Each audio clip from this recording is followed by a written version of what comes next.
am Anna Seawold, and this is Authentic Parenting, a podcast about personal development in the context of parenting, where I explore how you can find more calm, connection, and joy in parenting through the process of self-discovery and inner growth with a trauma-informed lens. I'm a parent educator, and my mission is to help children by helping parents. The motto of this podcast is raising our children, growing ourselves. Today, heal your anxiety for good.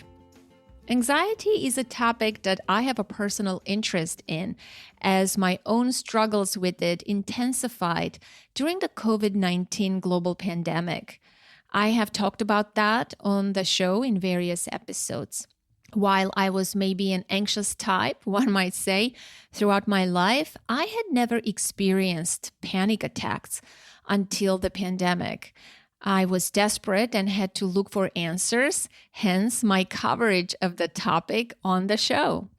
I have talked to some amazing world-class experts on understanding and healing anxiety. Dr. Jod Brewer, Dr. Ellen Vora, Dr. Tracy Denise Tiwari.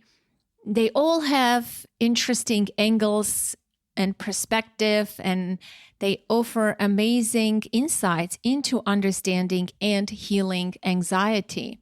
Today, I am talking to someone who is pretty popular on Instagram, Dr. Russ Kennedy, aka the Anxiety MD. He specializes in the art and neuroscience of helping people recover from anxiety disorders. He knows anxiety from the inside out, as he developed his own anxiety disorder as a result of growing up with a dad with severe schizophrenia. Dr. Kennedy has degrees and advanced training in medicine, neuroscience, and developmental psychology. But it's not all science, as he's also a certified yoga and meditation teacher and was a professional stand-up comedian for over a decade. In his award-winning book, Anxiety RX, he shows a practical, actionable program for anxiety relief that incorporates a combination of the latest in neuroscience with the grounding wisdom of the body, with the ultimate goal of relieving the anxious thoughts of the mind.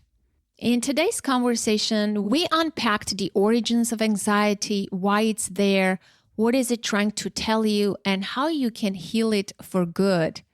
Why trying to get rid of your anxiety and alarm just makes it worse. He uses the term alarm interchangeably with anxiety. How all anxiety is separation anxiety, and so much more. He shared how he has tried various forms of therapeutic modalities in treating his anxiety and what he found helpful. Also, he describes his experience with various psychedelics and what he has learned about his anxiety. Pretty eye-opening and quite fascinating. I really enjoyed this conversation and I took a lot out of it, and I hope you will find it equally helpful and valuable. But before we get to today's conversation, I would like to recommend a few past episodes that you may like. Episode 312, Unwinding Anxiety with Dr. Jod Brewer, a fantastic episode if you are into neuroscience and want to understand anxiety and the brain. Episode 317, The Anatomy of Anxiety with Dr. Ellen Vora. I truly enjoyed this conversation, and Dr. Vora's book was really helpful for me personally, and I highly recommend it. Episode 322, Why Anxiety is Good for You Even Though It Feels Bad, with Tracy Denise Tiwari. While she doesn't offer practical tools per se in her book, I found her research quite illuminating. Episode 326, Befriending Your Nervous System with Deb Dana. Episode 153, an oldie but goodie, Anxiety with Dennis Turch. And the last one is episode 290, Alarmed Aloneness with Sarah Payton. And now, please enjoy this fantastic conversation with Dr. Russ Kennedy. Dr. Russ, welcome to the podcast. Thank you, Anna. Nice to be here. I'm excited to talk to you. Anxiety has been a topic that I think I covered in the past year more than any other topic, and understandably so. I want to ask you first a little bit about your childhood growing up with your dad, who had schizophrenia and who was bipolar. Do you remember a specific event or a story that you felt scared, or for the first time, like you realized my family is not normal, or this is not normal, or something like that? Maybe. There was so many. Like my dad was a really loving, caring, playful guy, right? But every once in a while, he would go completely nuts. He'd either go into depression or mania or psychosis. But I think probably the one that I remember when I really started thinking something's wrong was I was 10 years old, and my dad, in a manic episode, we lived in Ontario, which is kind of like central Canada. And then my dad, in a manic episode, decided he was going to hitchhike across the country and wound up in Victoria, BC, which is the farthest west you can go, which is where I currently live. So he planted me here pretty well. So he just took off when I was 10, hitchhiked his way all the way across Canada, and then sent back for us once he got a job here and that kind of thing too. So I think that was the time where I really thought, hey, this is really weird that, your dad just leaves with no real warning, and then all of a sudden shows up in this totally different province, which may have been a different country as far as I was concerned. And then my mom packs us up into the car like 3 months later or 2 months later, and drives us out here, So, and I've been here pretty much ever since. I had a little stint in Vancouver for about 12 years where I did stand-up. And then I came back, I got married and came back to Victoria again. So I love Victoria. I really loved here. So during the manic episodes, was he doing things more of that nature than, or he was like aggressive towards you, children, and things? No, he was never aggressive or abusive or violent. Like never. It was more just losing touch with reality. And the manic episodes, he'd be up for 3 or 4 days, and he played the trumpet. So at 2 or 3 in the morning, you'd hear him kind of with this muted kind of trumpet trying to play, and it's like, oh my God, like what are you doing? It's 3 in the morning, and it's I found the manic phases much more disturbing than the depressed phases, because the depressed phases, he was just in his bed and, really not doing much of anything. But the manic phases, you never knew what he was going to get up to. So, and I talked to a lot of people who had bipolar parents, and they said the same thing, like that the manic phase was much more disturbing than the depressed phase. And just an unpredictability, living with that, not knowing when that manic phase is gonna come. I guess it's pretty unsettling for a kid, right? That sense of safety, you lose that sense of safety. So I wanna talk about obviously anxiety, and you say in posts and in your content, all anxiety is separation anxiety. And I want to start with that. So can you open that up a little bit? Sure. It's basically, that was by Gordon Neufeld. I did a fair amount of work at the Neufeld Institute for Developmental Psychology. And Gordon Neufeld wrote this book with Gabor Mate called Hold On to Your Kids, right? So I did a fair amount of work with Gordon, Dr. Neufeld over there. And he coined that saying. He said, all anxiety is separation anxiety. And then I added on to that, and it's mostly separation from yourself. Because what I believe happens is when we're children and we get a trauma that's too much for our conscious minds to bear, Freud would call it repression. We push it down into the unconscious, right? And as the body is a representation of the unconscious mind, it will get offloaded into the body. So for me, in my work, what I do is I try and track down that sensation in the body. A lot of people will feel it in their throat or their chest or their belly or their back. And I focus on that sensation because I believe that that sensation is a manifestation of their younger self. So what happens when we're younger is there's trauma that goes down in our home, And children can't blame the parent because the parents are in charge of their survival. So children universally start blaming themselves. There's a great saying that says when you abuse, neglect, or abandon a child, the child doesn't stop loving the parent, they stop loving themselves. And that's where the split starts. That's where the separation starts. That's where all anxiety is separation anxiety. So that's where the inner critic gets a little bit of a hold. And I had this little acronym that I use called JABS, which is judgment, abandonment, blame, and shame. So when we split, when we blame ourselves for the trauma of our homes, of our family of origin, we split from ourselves. There's a part of us that blames us, and there's a part of us that gets blamed. And this is Eckhart Tolle's stuff. It's like talks about there's the part that blames and the part that gets blamed within us. So there's this split, and that split causes a tremendous amount of alarm energy in our system. And it's that alarm energy that really feeds the anxiety. And a lot of people believe that anxiety is excessive thinking in the mind, when really it's driven by this old unresolved trauma energy that's still stored in their body. So that's a lot of my work. A lot of my book is about, okay, why are we trying to treat the thoughts and change the thoughts when the thoughts aren't really the problem? It's this old unresolved alarm energy that's in our body. So that's why I say you need to focus on the alarm energy, reconnect with that child in you. And when you reconnect with the child in you, when that child in you sees that they're seen, heard, protected, and loved, then the alarm starts to resolve. You give them now what they didn't get back then. Then the alarm resolves. And because the alarm is what was feeding all the anxious worries fade away because there's nothing left to feed them. How's that for an answer? How did your anxiety manifest before you did the healing, like all throughout your life, in terms of what kind of thoughts did you have? What kind of worries and ruminations, or what was happening for you? What were your symptoms? I think for me, it was mostly health anxiety. There was an element of OCD that I had when I look back at myself as a child. I always knew I was kind of a high-strung, sensitive kid. And I write about that in the book too. And I think that's true of just about everybody I've ever seen with anxiety, chronic anxiety, is they were born sensitive children.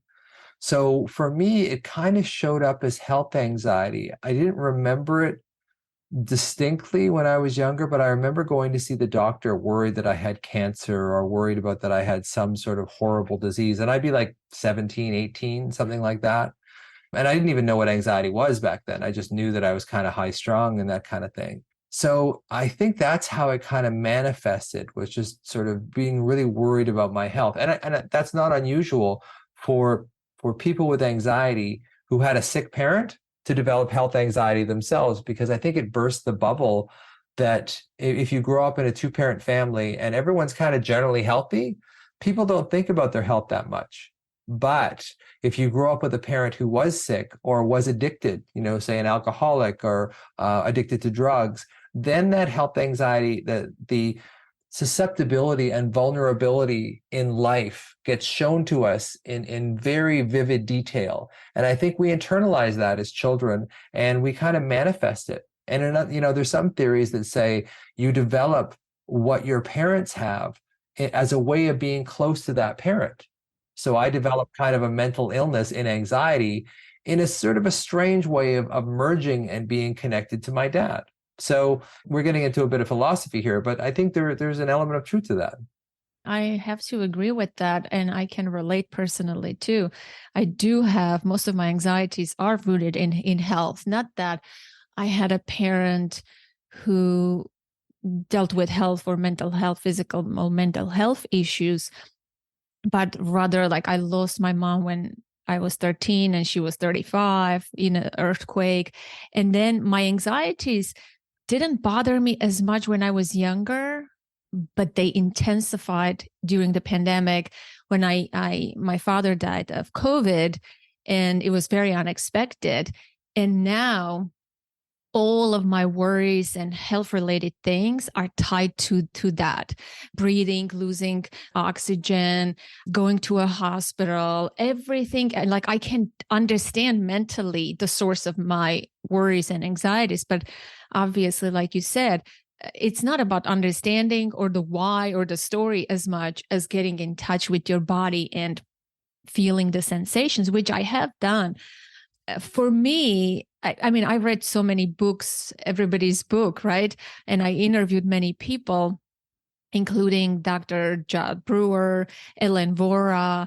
But Ellen Vora's work made a huge difference in my life personally. When I changed the way I eat and I take care of my blood sugar level and I gave up caffeine completely, my generalized anxiety disappeared. And now I have normal, quote unquote, episodic anxiety, which is pretty decent, right? If something happens, you're anxious of an upcoming thing. But a lot of it has changed, surprisingly, by just changing how I eat, what I eat, getting rid of caffeine and maintaining the blood sugar level. And it was just like a big revelation. I never struggled with mental anxiety, worries and ruminations and things like that. Mine was more the physical. But then, as you know, the physical goes into mind and the mental, it's a loop, right? It's this vicious cycle. So were you ever worried that you may get schizophrenia or you might become mentally ill? Like, was that part of the worry too for you? I think that was all of it. I think that was like 99% of it was I saw how much my father suffered. And I knew there was a genetic component to schizophrenia and bipolar. So I think that was a lot of my anxiety, was thinking I don't want to suffer like my dad did. And that's one of the things that I talk about when I work with people is like, the reason I do this work is I don't want you to have to suffer with anxiety the way that I did. And I think that's kind of a manifestation of my own fear of developing my dad's illness. So I try and help people who are really worried about developing that. And as far as, and what's your health anxiety like now? Is it disappeared? No. When you just said it, like, again, the thought shows up in me. No, because I was very close to my dad and we never talked about his health issues in detail. Well, his health issues, we learned about them post-mortem because they did an autopsy and we learned what conditions he had, which he didn't know. He had stage 4 colon cancer. And well, he also knew he had another cancer, prostate cancer. So like we knew about that, but he never complained or he was not one who was going to doctors and getting treatment. So it wasn't affecting our life. But when I read the autopsy report, which now I regret because for a sensitive person who takes everything in, it was a big mistake. And he had low iron, which I was diagnosed. Well, I don't want to use this time to just go about myself, but right before the pandemic, I was diagnosed with very low iron. My iron was 4. And, obviously I was worried about it. But when I read about my dad, it just intensified everything. I'm sorry. Yeah, I'm sorry to sort of stop you there, Anna. So when you saw that your iron level was 4, what mental processes went on in your head at that point? That started this anxiety panic attack in me that I never had before, my entire life. It was the biggest I've ever felt. So what were the worries, Anna? Like, what were the worries? The worry was I'm going to die. And because the doctor said, how are you even walking around? Don't walk alone. Don't go here. Don't do this. So I started feeling scared and anxious of even being. Yeah, you got to watch out for doctors. Like that's not a thing to tell someone. And, so I was really scared to be even alone or go for a walk alone. I mean, it just manifested in all sorts of ways, obviously. And we were going through the pandemic, all the trauma and the stress of it, or the childhood stuff surfaced. It was very intense. The pandemic experience for me was, I had several panic attacks during the pandemic. Like once I went to an emergency room with a panic attack, thinking I was getting a heart attack. So I've experienced it all, but in the past year, I never had a panic attack or a big anxiety attack. Is that since you changed your diet? Changing the diet, doing some work, therapy, more trauma healing work. Yeah. Getting rid of the caffeine and dealing with my loss and grief, all of it. Yeah. Yeah. Like for you, like I do a lot of my work intuitively. You had 2 parents that you lost quite unexpectedly and quite quickly. So that's really gonna mark you on some level too. And if you had a relationship with insecurity or uncertainty as a child, it's just going to bring that right back up to the surface. So yeah, by all means, like modify your diet, watch your caffeine and stuff. But there's stuff in our past that will give us anxiety. Now, when we change our diet and that kind of thing, we can lower the threshold. So on one level, we're lowering the threshold for that particular anxiety. But unless we deal with that uncertainty issue with you, unless we go in there and get it, all the dietary changes and the blood sugar is not going to fix it. It's going to help you feel better. But my work is really focused on how do we fix the underlying root cause of that, which is almost always, a child in you that's still there that feels insecure. If you lost your mom, did you say at 13, unexpectedly like that, that's a massive shock to your system. That's a massive sense of alarm in your system. And unless we go back and take you back to that place where you were 13, you heard the news, that kind of thing, and we sort of support you through that in a way that you didn't get back then we can start to heal the root cause, as opposed to just sort of juggling plates and making sure that your physiology is okay. And there's nothing wrong with juggling your physiology. It's just that I think it gives people this idea that if I just give up caffeine, if I just change my diet, that my anxiety is going to go away. And that typically, unless, and that may be the case if you just have fairly low grade anxiety. But if you have anxiety because, say, your parent was an alcoholic or your parent died or something like that, that's a deeper issue. And we have to go into that. So to heal, we really have to do that, because as soon as you light up one aspect of anxiety, the other aspect will light up too. So it's a matter of getting to the root cause and dealing with that root cause. And then the dietary stuff can supplement that and help you, but it's not going to cure it. Oh, I totally hear you. Yeah, I agree. I mean, you can't affirmation your way out of healing or just stop caffeine or do all of those things, right? Or do yoga and dance therapy. Like, healing requires a serious effort and it's a painful experience. And I have done that too. It's not like it's all in combination, but it's not like my anxiety is completely gone. I still have it. I can't even get blood work done. I also have medical trauma, multiple. So health is a big area for me in terms of anxiety. So yeah, do you have any other questions for me? So then I can turn the table again. Yeah, no, that's fine. Like you touched on it earlier, and what I say quite a bit is you can't think your way out of a feeling problem. Right? You have to be able to feel it. And here's the thing. So the adult in us doesn't want to go back to the child because the child holds all our pain, right? And the child doesn't trust the adult in us because the adult has left them for so long, because the adult hasn't wanted to go into that pain. So we have this kind of standoff between the adult part of us and the child part of us. So it's really important to kind of slowly integrate the two back together. And when we integrate those two back together, like I said earlier, that alarm, that split that we first got when we were younger gets resolved. When we resolve that split, the alarm gets resolved. And the alarm is what actually feeds the anxious thoughts. So a lot of people think that they're anxious because they're worried. And it's really, they're worried because they're holding this energy of alarm in their system. And through a process called interoception, which is basically the mind is constantly reading the body. The mind's always reading the internal and external environment, always, always, always. That's what your brain does. So it reads the internal environment. And if you have an old trauma that's still there, the mind reads that old trauma, finds its pain points, and then because it's painful, the mind, being a make sense, meaning making machine, reads that pain and says, okay, what excuse can we give for that pain? And then that creates worries. And then those worries, when we believe those worries, fire up that alarm, that original alarm, which fires up the worries. And on top of that, when we go into that survival physiology, we start shutting off the rational prefrontal cortex, the rational part of our brain, in favor of the emotional part of our brain.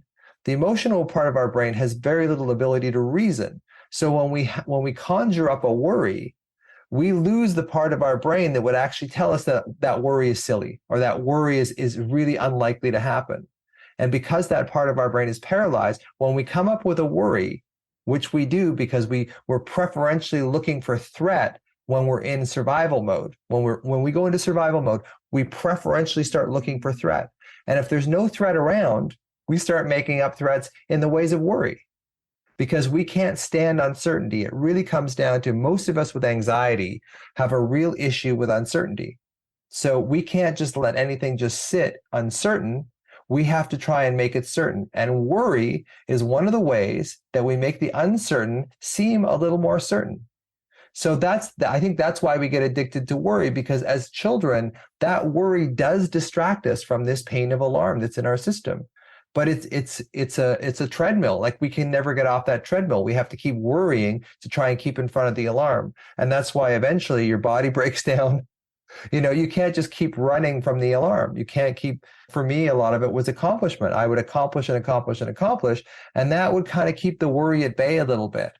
And then and then that ran out, and I burned out of medicine in 2013. I had to face all those old wounds. So that was a very long answer for something that is really important to me, is really getting the root cause of what the anxiety is, as opposed to sort of fixing the symptoms. Now, there's nothing wrong with fixing the symptoms. There's nothing wrong with changing your diet and doing that. But unless you go after that root cause, and the little analogy I'm going to draw, and then I'm going to stop talking, is we have this rowboat. We're in this rowboat in life, and there's a hole in the boat if you have anxiety, and the water is filling up. Now, the water is stress. Now, we can take cans and we can bail the water out of the boat, and that will make us feel a little better as the water level drops. But if we really want to heal the problem at its source, we have to go under and patch that hole in the boat, which is the old alarm stuck in our body from that old energy of trauma that we experienced when we were children. I love when you talk. So this is valuable. Don't curb yourself. I love the word alarm. And I interviewed someone. She talks about alarmed aloneness. Sarah Payton. Are you familiar with her work? No, yeah, I am. I'll look her up though. It's pretty interesting. Yeah, I mean, just the term itself speaks volumes. Alarmed aloneness, right? Also, like alarm versus anxiety. It's a big difference. So, have you tried in the past any like traditional forms of therapy for anxiety?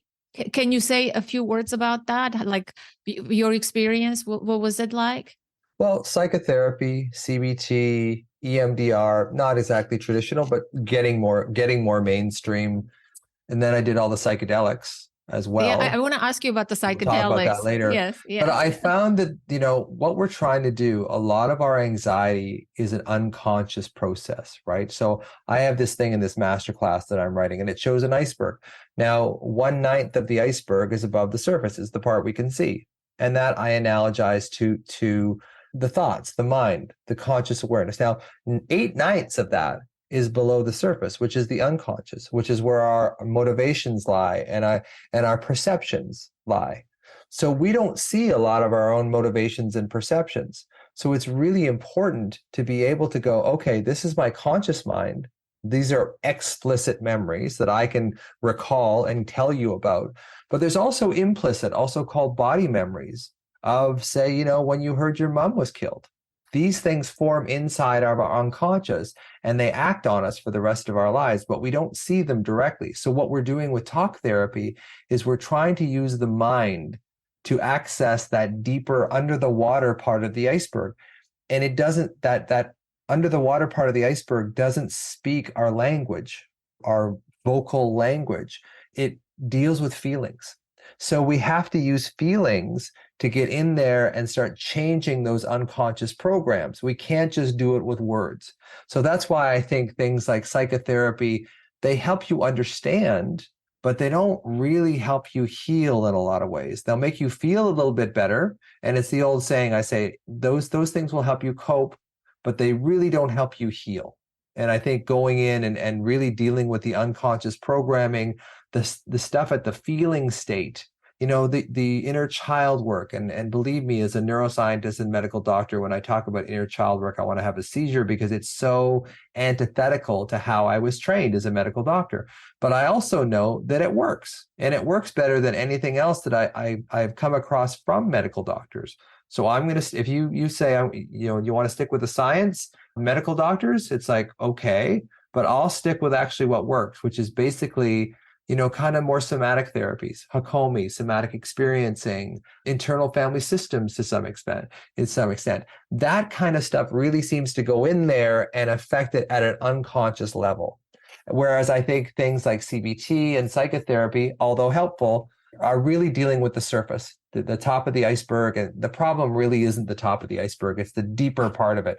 And unless you get at that deeper part of it, you're not going to heal it. You can make it feel better, but you're not going to heal it unless you get in there and go for those unconscious rules. Yeah. So, but when someone doesn't feel safe in their body, how can this person start to connect to the feelings and the sensations, right? Because we know anxiety doesn't feel amazing, right?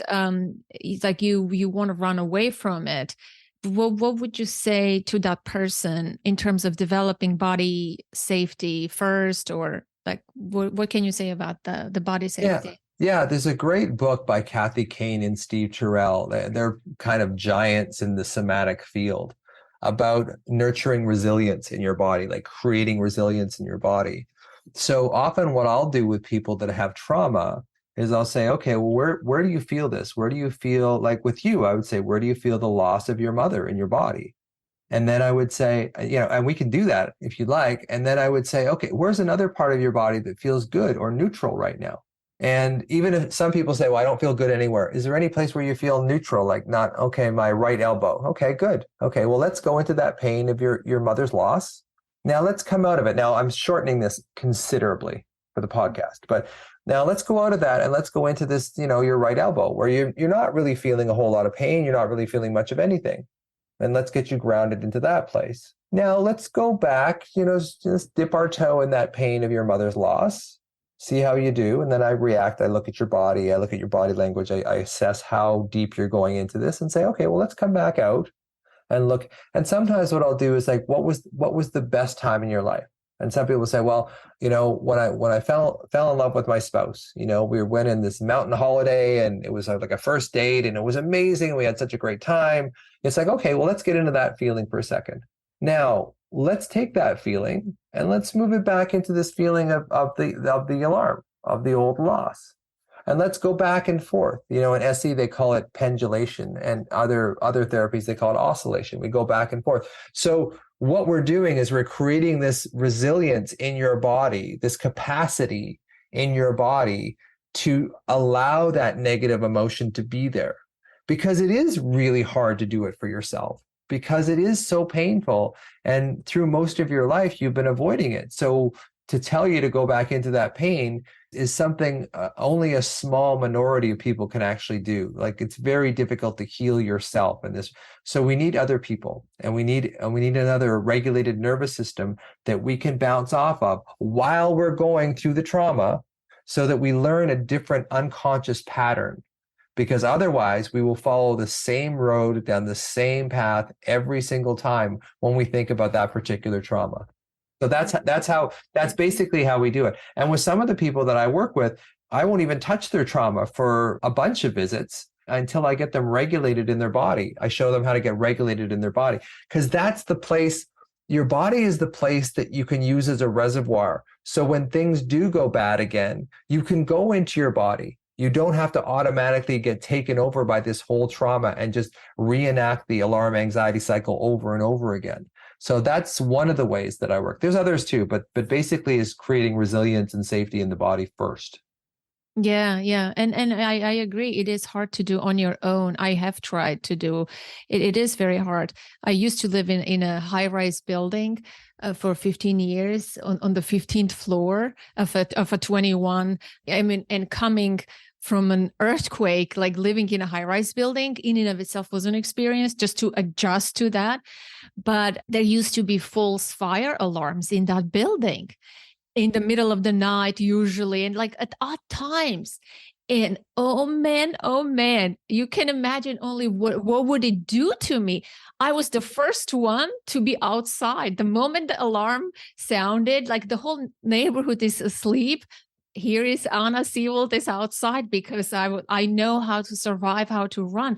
And it was very, very scary to be indoors and not feel scared. For me, like I had to develop that sense that I'm in a home and it's not going to collapse and I'm safe to this day. Like if I hear a shatter or anything. So it's developing that body safety within yourself is hard. This is why I am not in favor of teaching people mindfulness or meditation practices, because if somebody doesn't feel safe in their body and you're making them sit there and try to meditate, it's very difficult to do. Like they can't find that safety. Like you have to, right? Totally agree. Okay. Yeah. You're putting their face into separation and trauma, basically, because the reason why we overthink and keep ourselves busy and keep our lives chaotic is exactly to avoid that old alarm that's in our system. So when you get people to sit quietly in meditation, that alarm hits them full force.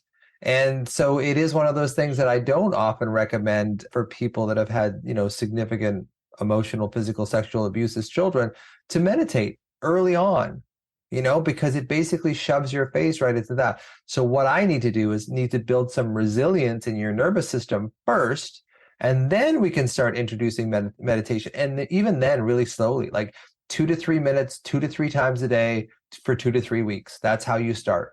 So it's really, I think meditation is great because it does teach you that your thoughts are transient. And if you don't pay attention to a thought, it just goes away. Like you don't have to, it'll come back again, but it'll just go away, which we don't, when we're anxious, when we get a thought, I call it chewing on glass. We basically get that thought and we just chew on, and it hurts us, but we keep thinking about it. Because again, when we worry about something, we make the uncertain a little more certain. And in our brains, that's seen as a better avenue than to actually allow ourselves to feel the old pain of alarm. Yeah. So let's talk about psychedelics. It seems like for an anxious person to do psychedelics, it would be like the worst experience, like losing control with uncertainty. Like even if you give me money, I don't think I would ever try because I have a hard time with losing control. Like I need to go through colonoscopy now. I have a hard time with when we put you unconscious. Like I can't do that. So I have severe anxiety around those things. So tell me, why did you decide to do it? To do what? I don't know. What did you use first? Oh, why did it do psychedelics? Okay, psychedelics. I get it. Yeah. Sorry. LSD is what I did first. So I have a friend who's a botanical doctor. Like he's a specialist. He's one of the brightest people I've ever met. And he knows just about everything about botanicals, about plants and that kind of thing. And he saw, this is just after I ruptured my left Achilles tendon, and he saw how bad shape I was in. Mm-hmm. And he said, look, I think you need a different perspective, right? So we did an LSD trip together, which was horrifying. But the thing about the LSD is it showed me as I was coming out of it, like initially my, mind was kind of blown apart. But as I was kind of coming out of it and things started to sort of look a little bit more normal again, which took a while, I was told from somewhere, and I don't know where this came from, but it basically showed me that what I called my anxiety was really this state of alarm that was in my solar plexus.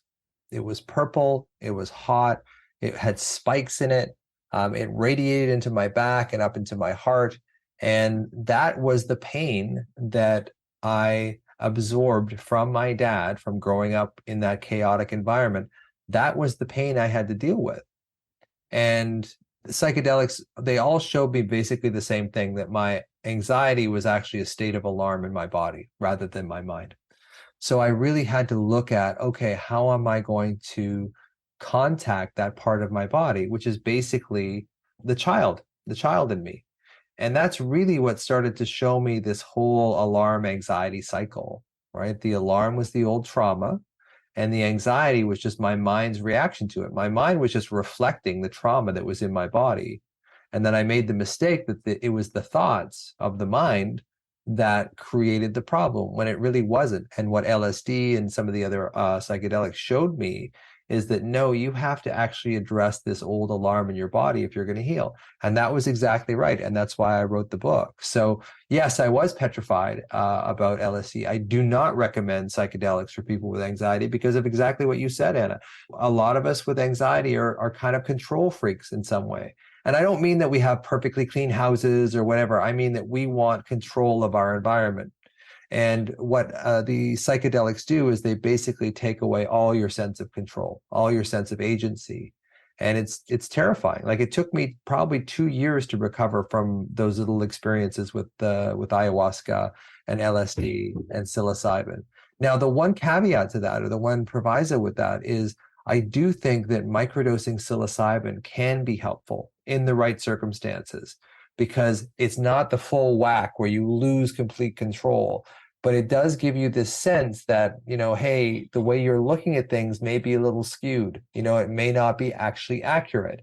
And I think microdosing psilocybin may be one of the best ways in the future that we find to help us really understand where anxiety comes from in a particular person, and that they can get a sense that it's not all of them. I think that's what psilocybin does, is it gives you this sense like, hey, this is uncomfortable, but it really doesn't belong to me. Like, this isn't really mine. This is something that may be energetic, it may be intergenerational or whatever. So I think that's another bonus of the psychedelics, is that they kind of show us a different way of looking at our own anxiety. And if we hadn't seen that other way, we would just continue going on the same path we've always gone down. Speaking of mushrooms and psilocybin, I just recently read and listened to, I think it was NPR covered this.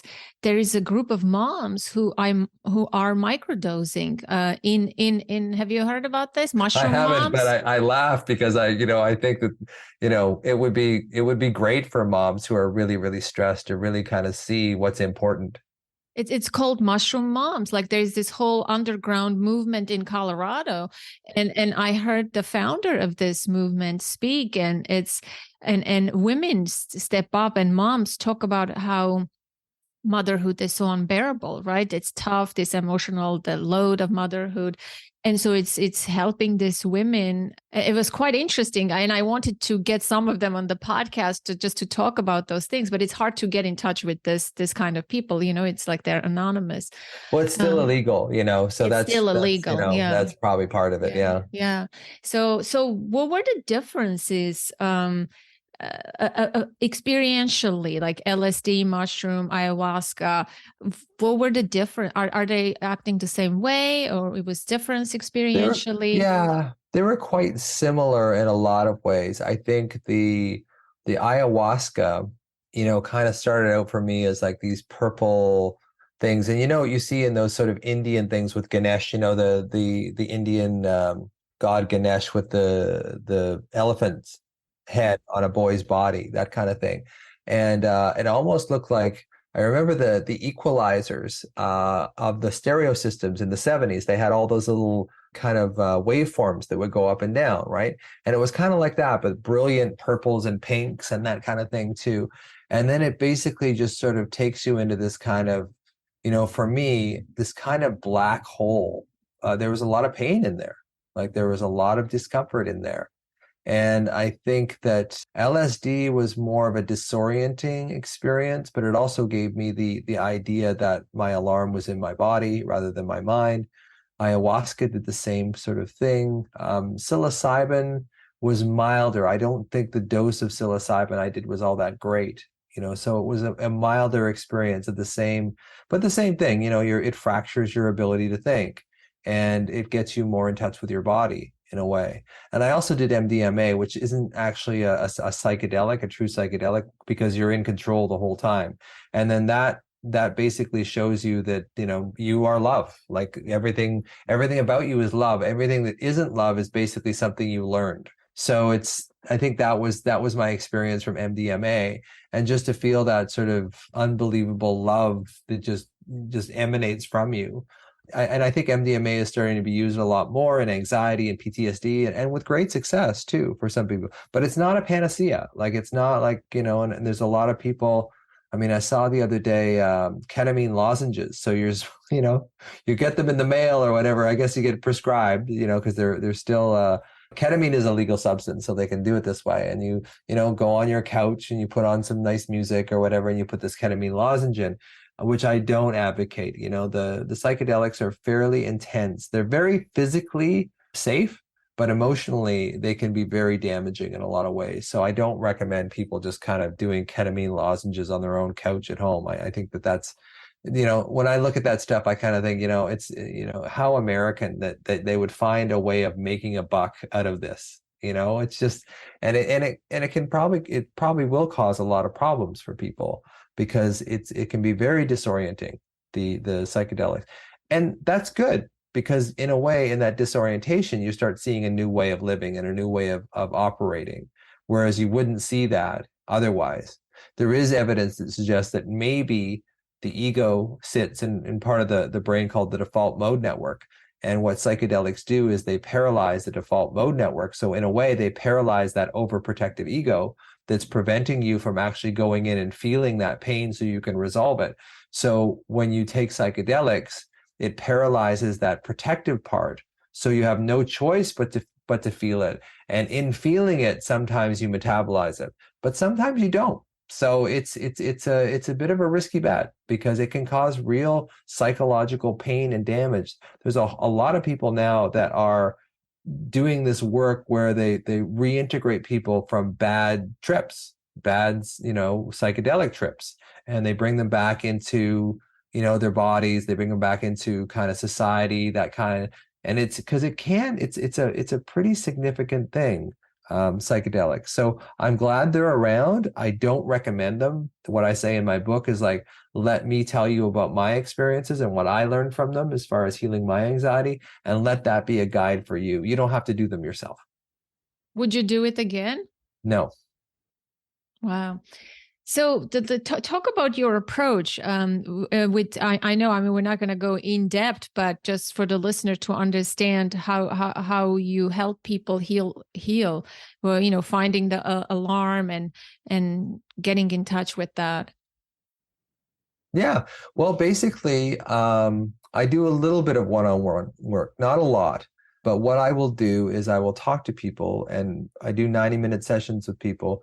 And a lot of them are intuitive, so I don't know where this intuition comes from, but I think it comes from always having to read my father. And I talk to people all the time, and they say, if they had a parent that was unstable in some way, they got very, very good at reading that parent. And I think that's a skill that you cultivate in childhood, of being very, very in tune with other people. Now, the price you pay for that is you lose a bit of connection with yourself, I think. And I think it does make you more susceptible to like anxiety and different things as you get older. But I think it's really important when I deal with people is to find their pain points and find the alarm in their body. So often I will take one of their traumas. I wouldn't take the worst trauma of their life, but I would take one of their traumas and get them to close their eyes, relax their jaw, feel the support of the surface they're either sitting or lying on, and just really, allowing things to just kind of flow and let go. And then I slowly kind of take them into their old trauma. And I say, okay, where in your physiology does that come up? And they'll say, oh, I feel this kind of pressure in my chest. And it's like, well, how big is it? Does it have a color? Does it have a shape? Is it consistent all the way through? Like, I go through all these things, and the more I drill down into the sensation of their trauma, the more I believe that I'm actually getting into the unconscious, because, as I said, the body keeps the score. The body is a representation of the unconscious mind. So I can use the body to kind of reverse engineer where your trauma is. And then once I know the physical aspect of it, we can go into the emotional aspect of it. And then it usually comes from childhood. So I get people, can you imagine yourself at that age? Can you close your eyes? And I check constantly if they're doing okay, if it's not too much for them. And we just sort of go into that old trauma, and we try and see it in a different way. And we try and resource and support the child in us that still is actually feeling that trauma. Because there's a theory that says that if you experience trauma as a child, and it's not resolved by a parent or a caregiver, that trauma stays in you forever. And part of you doesn't mature. So when we get a hint of that same trauma, like you did with your dad dying, was because it's going to take you right back to the trauma of your mom dying unexpectedly and just bring that wound up again. We have to be able to have a way of connecting with that trauma in our body, and we have to have a track record of dealing with that and connecting with it on a regular basis, so that we have a certain familiarity with the trauma, a certain familiarity with the child in us, so that we have a relationship with them, so that when they go back into that wound, which they often will, like we have a pathway to connect with them. So in that's a very short way of and I do some cognitive stuff too, but it's mostly just finding the alarm in your body and then learning how to connect with that alarm, because I believe that alarm is a manifestation of your younger self. And so what did you do? Who did you do the work with when you were enlightened through the psychedelic experiences? Like, what did you do right away? You're like, okay, I know this is the source. I have this alarm. Like, what were your next steps? Well, I looked into somatic therapy quite a bit. So, how to find this in your body. There's a type of therapy called somatic experiencing, created by Dr. Peter Levine. So I dipped my toe into that for a while. There's also a type of therapy called internal family systems, where we, look at the different parts that were, affected by my dad's trauma and my own trauma and that kind of thing, and bring them out and allow them to say their piece or connect or whatever. So it was really a combination of kind of parts work, somatic work, that kind of thing. My wife's a somatic trauma therapist, so we talk about this stuff all the time. So it's really about how can we bring those traumas up in a safe container where people can re-experience some of that trauma with a helpful guide, someone that's there that can support them, so that they can have a new framework and a new nervous system, encode a new part of the nervous system that says, okay, I went through this. It's over. It's not still happening. Because if you look at the way the amygdala in the brain works, is it has no sense of time, so that when we get reminded of our old traumas, when your dad died, there's part of you that would get shot right back into the same time that your mother died. So, and this is unconscious. This is all stuff below the surface of the water. This is the 8/9 of the iceberg that I'm talking about. And we have to have ways of connecting with that directly. And I think that's what I did. I did get into hypnosis. I did get into yoga, became a yoga and meditation teacher and that kind of thing. And that did help, because I really do feel that a lot of anxiety is a separation of adult you and child you. And it's also a separation of mind and body in you as well. So movement is very helpful as well. So there's all these different things that I did that kind of started to make me feel more confident in, because I don't get rid of the anxiety, but basically I just acclimatize to this sense of alarm, and I know that I don't have to catastrophize when I feel this sense of alarm. So in a way, I'm training my unconscious mind that, yes, this is uncomfortable, but I can handle it. I don't have to retreat up into my thoughts. I don't have to retreat up into worry to make this more certain, to make myself feel better. I can actually sit there and feel the pain of this and be present with it, without this compulsion to go upstairs and add worry to it, because that doesn't work. It actually makes things worse. It may help you in the short term, like if you look at the mesolimbic dopamine system and the periaqueductal gray, how it sort of fires this sort of endogenous opioid, this kind of runner's high chemical into your system to kind of help you with the pain, which we get addicted to. But it's just basically putting a Band-Aid on a problem. You're not really you're just bailing water again. Like I said, you're not actually patching the hole in the floor of the boat, because patching the hole in the floor of the boat is fixing the problem. And it's painful. It's painful to go back and revisit those things, but it's really, you got to feel it to heal it. It is really the only way out. As my mother would say, the only way out is through. And I think that's part of it. I think it's just learning the confidence that you can handle it. You can deal with it. So you don't have to actually escape into your addictions or into your worries or whatever. You can actually handle this pain, but we need help that way. Well, worries are addictions too, right? It's like the only thing that I really liked from Jod Brewer work was that those anxieties become a habit and they're addictive. So that's what I liked about his framework. Worries are also addictive behaviors. But how can you not go into your thoughts? Thoughts become so pervasive in the moment. Like it's very hard to focus on the body. Do you have how do you do it on your own? Like, do you have a strategy, practice? Practice, It's yeah, practice. practice. One of the things that I really highly recommend to people is that how does your body feel when you don't feel anxious? Like when you're feeling good, when you're with your kids, you're at the park or the playground, you really feel connected. How does your body feel then? Because so often those of us who deal with mental issues only pay attention to our body when we're feeling bad. So it's teaching yourself, okay, when I feel connected, I have 2 grandkids. So when I feel really connected to them, how do I feel in my body? And that's one of the things that I use when I do feel alarmed is like, how do I feel towards my grandson, Angus? Like I bring that in, and there's such this flow of love and this connection that I have with him that it kind of helps assuage a lot of that alarm pain. So you're really kind of combating this painful alarm feeling with a good feeling as well. Because like I said, you have to fix feeling with feeling. You can't outthink anxiety. You can't think your way out of a feeling problem. So that's how I do it, and it's practice too. And this is a common thing that I'll tell people is that, Anna, I'm going to take you to the basketball court in January the 15th.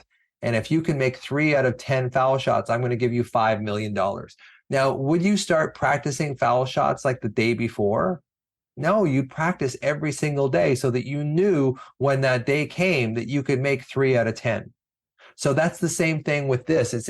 Is really learning where your alarm is and really learning how to soothe it, how to connect with it, how to use those different things that we've been talking about today to connect with your body and connect with that alarm in a way that you feel grounded and safe. But that takes practice. And so many people just think, okay, well, I'll just do this one thing, I'll breathe better or whatever, and my anxiety will go away, or I'll change my diet, my anxiety. It's not that. It's a practice connection with you and that traumatized, wounded self, which I know sounds ominous, but it's really the only way to heal. You can cope by changing things in your external environment, absolutely. But if you're going to heal, you have to start changing things in your internal environment.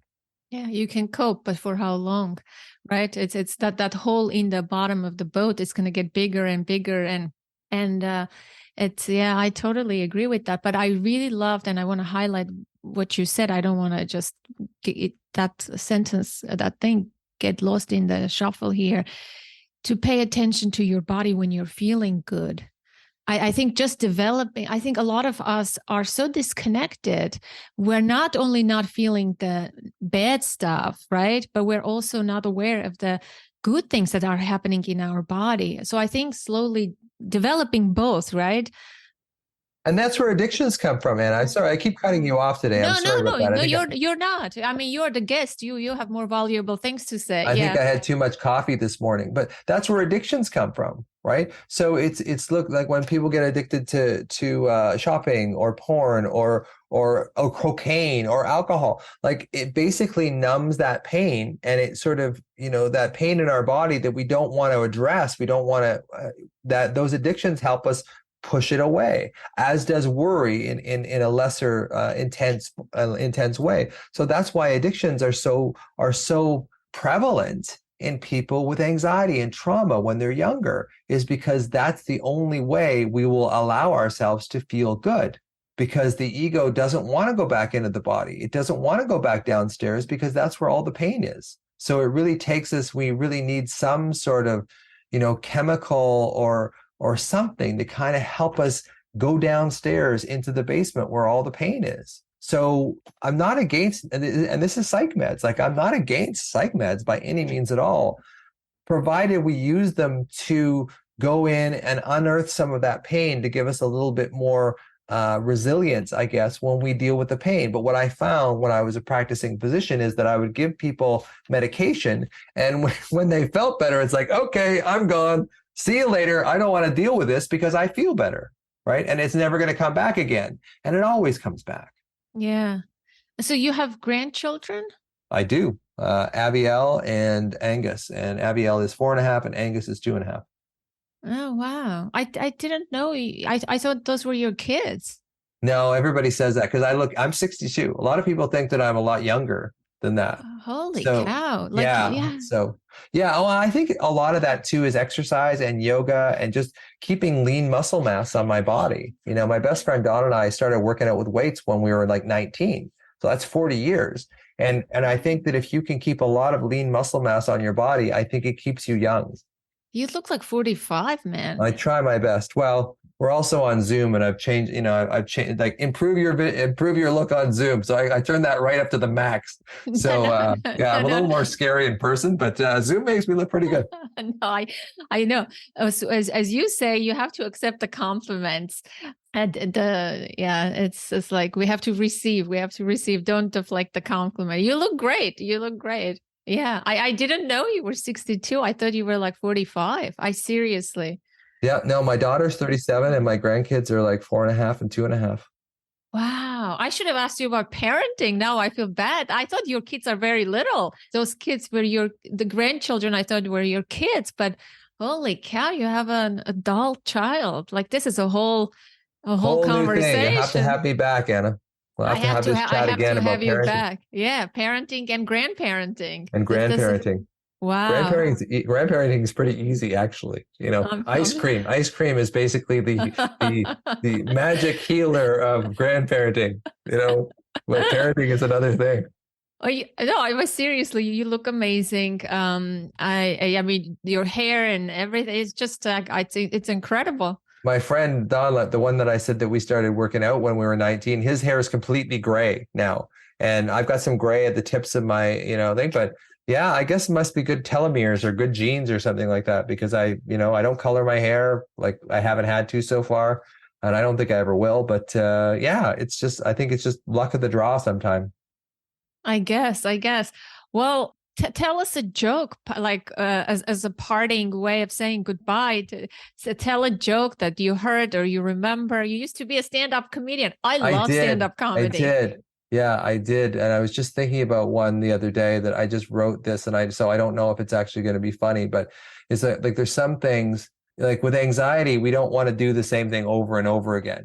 When you're younger, you make a mistake, you put your hand on the hot stove and you think, I'm never going to put my hand on the hot stove again, right?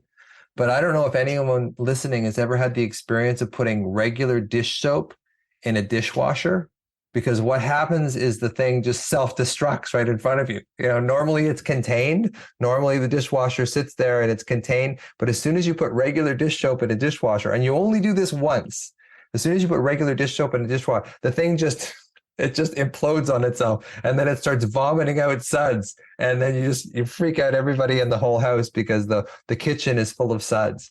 So that joke will become better but that was the skeleton of the joke, is like things we do when we're younger that we'll never do again. Like I will never ever put dishwashing soap in a dishwasher ever again. I learned my lesson. Wow. So was one last question. So when you used to do stand-up comedy, what were your jokes about? Is there a way we can get our hands on a video, YouTube? There is one clip of me on YouTube. I think if you look up "A Doctor Does Stand-Up Comedy," there's that. Yeah, it was mostly, a lot of it was sort of about my observations about being a doctor, about how people expect doctors to be, and how it's so strange for me to be a stand-up comedian and a doctor, and how a lot of the jokes were about my own health anxiety. There was one of them that I had about, because as a doctor in Canada, you can order tests on yourself if you don't feel well. And I had health anxiety, so I would order every test in the book, like an MRI, CT, blood scan, blood test, everything. And then I say, I'm not even sure I didn't have a couple of pap smears in there somewhere. So it's just like, that's how paranoid I was, right? So it was kind of like that kind of stuff too, and I love stand-up because much of being a medical doctor is very left brain and analytical, and much of being stand-up is being very right brained and artistic. And I really like stand-up because it gives me a chance to exercise the artistic part of my personality. Yeah, I love stand-up comedy. Sometimes I wish I could do stand-up comedy. Like when I speak publicly, I do crack jokes and things like that. That gives me like comfort. But my favorite time pass is watching stand-up comedy. Here, there you go. Thank you so much, Dr. Ross. This was amazing, enlightening. You brought up some interesting points about my own journey and healing. So I am like excited to dig into that. I mean, like we're never done with healing work, right? Like that there's, but every time you talk to someone new, you learn something new, and or the way you explain things, it like resonates slightly better or in a different way.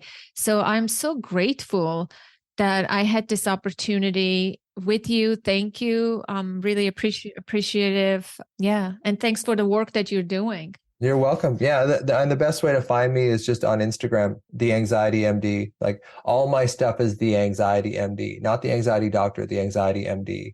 So you can, and my book, Anxiety RX, it sold like 10,000 copies in the last 5 weeks. So I'm very, very happy about that because for the first 2 years, it sold like 400 copies a month.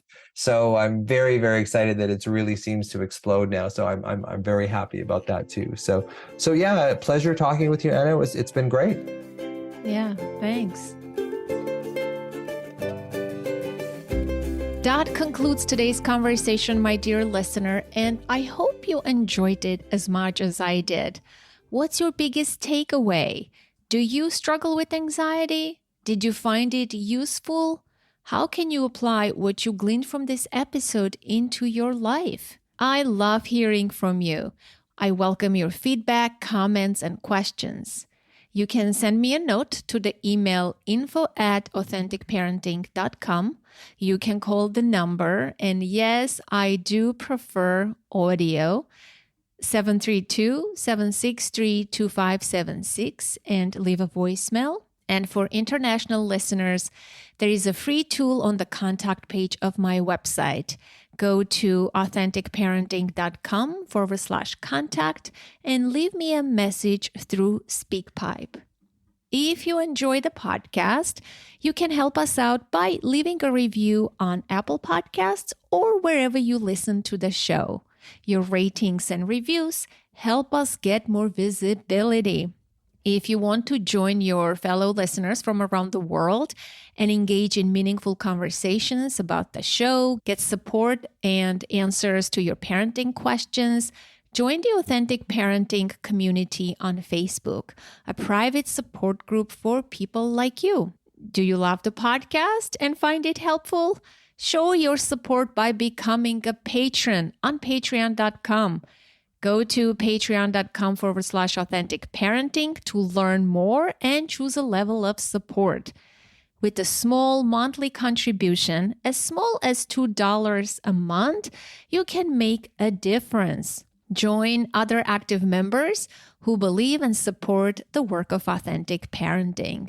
You can find the show and follow it wherever podcasts are played. Apple Podcasts, Google Podcasts, Spotify, and elsewhere. And finally, if you want to know what I'm up to in my private life, see behind the scenes of podcasting, get inspiration, and just stay connected, follow me on Instagram, the only social media platform that I use. And as always, connect to the present moment, to yourself and your children. Until next week, I am Anna Seewald. Thank you so much for listening.